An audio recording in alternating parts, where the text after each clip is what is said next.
कहते हैं बारिश का मौसम बड़ा ही सहाना होता है। हर तरफ हरियाली, गीले मिट्टी की खुशबू और हर मंजर जैसे जादुई सा लगता है। लेकिन अगर बारिश के साथ साथ कोई आपका पीछा भी करने लगे तो ये कहानी 24 साला सलमान की, जो कराची से लाहौर अपनी नौकरी के सिलसिले में आया था। अगरचा लाहौर की तेज रफ्तार जिंदगी उसे कुछ खास पसंद नहीं थी, लेकिन वो अपने काम के लिए बेहद जज्बाती था। अपने करियर को एक नई बुलंदी पर ले जाने के लिए वो कुछ वक्त लाहौर में रहना चाहता था। सलमान अक्सर अपने दफ्तर से बहुत देर से निकलता था। एक रात वो आखिरी शख्स था जो ऑफिस से निकला। रात के 11 बज रहे थे और बाहर मूसलाधार बारिश हो रही थी। न कोई रिक्शा मिल रहा था, न ही कोई टैक्सी। वो बस एक कोने में खड़ा होकर बारिश से बचने की कोशिश कर रहा था। अचानक इसके सिर पर पानी की बूंदें गिरनी बंद हो गईं। उसने ऊपर देखा तो एक छितरी उसके सर पर थी और साथ ही एक आदमी खड़ा था। सलमान ने मुस्कुराकर उसे शुक्रिया कहा, लेकिन वो आदमी खामोश खड़ा रहा। सलमान ने दोबारा ही मुस्कुराकर उसे शुक्रिया कहा, लेकिन वो आदमी खामोश खड़ा रहा। बात करने की कोशिश की तो वो बोला, मेरा क्या है, मैं तो एक मुसाफिर हूँ। कल किसी और का साथ था, आज तुम्हारा, कल किसी और का होगा। सलमान को उसकी बात अजीब लगी। वो समझा शायद वो नशे में है, इसलिए वहाँ से निकलकर पैदल चल पड़ा, इस उम्मीद में कि आगे कोई सवारी मिल जाएगी। बारिश तेज हो चुकी थी। सलमान के कदमों की आवाज के साथ जैसे अब एक और आवाज भी आ रही थी, जैसे कोई उसके पीछे चल रहा हो। उसने पलट कर देखा, लेकिन पीछे कोई नहीं था। जैसे तैसे सलमान अपने फ्लैट पहुंचा, जो छठी मंजिल पर था। उस दिन उसका रूममेट भी घर पर नहीं था, वो कुछ दिन के लिए गया हुआ था। सलमान ने सोने की कोशिश की, लेकिन नींद नहीं आ रही थी। बाहर तेज बारिश और हुआ की वजह से खिड़कियां जोर जोर से बज रही थीं। आसमान पर गर्ज चमक हो रही थी, जैसे कोई तूफान आने वाला हो। सलमान किचन में पानी लेने गया तो उसने देखा कि फर्श गीला था। मालूम हुआ कि खिड़की थोड़ी खुली होने की वजह से पानी अंदर आ रहा था। जब वो खिड़की बंद करने गया तो खिड़की के शीशे पर एक हाथ दिखाई दिया। वो चीख उठा। छोटी मंजिल पर खिड़की के बाहर हाथ कैसे आ सकता है? वो खौफजदा होकर बस्तर पर वापस चढ़ गया।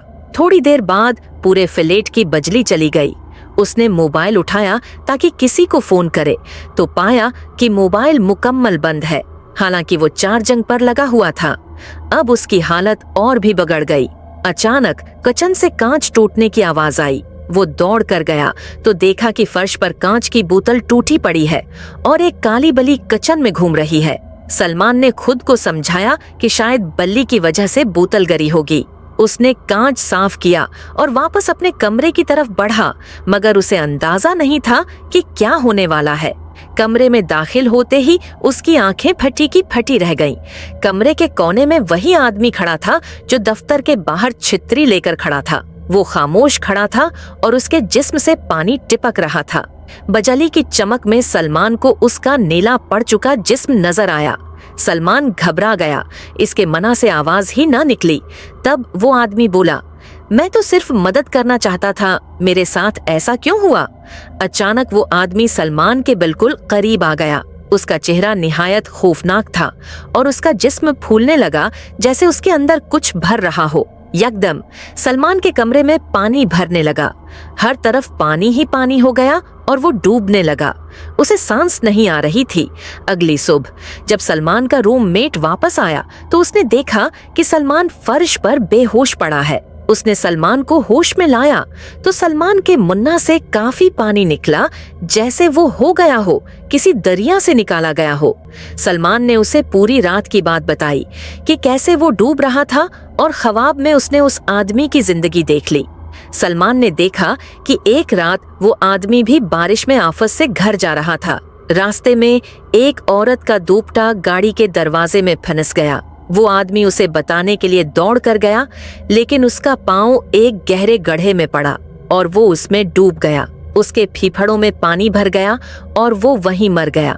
जब सलमान ने लोगों से उस वाकये के बारे में पूछा तो पता चला कि कुछ साल पहले एक बूढ़ा आदमी वाकई वहां बारिश में गड्ढे में गिर कर मर गया था।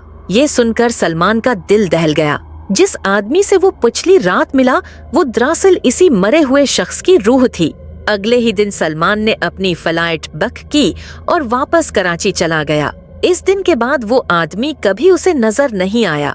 लेकिन आज भी जब बारिश जोरों से होती है तो सलमान बेचैनी से कांपने लगता है।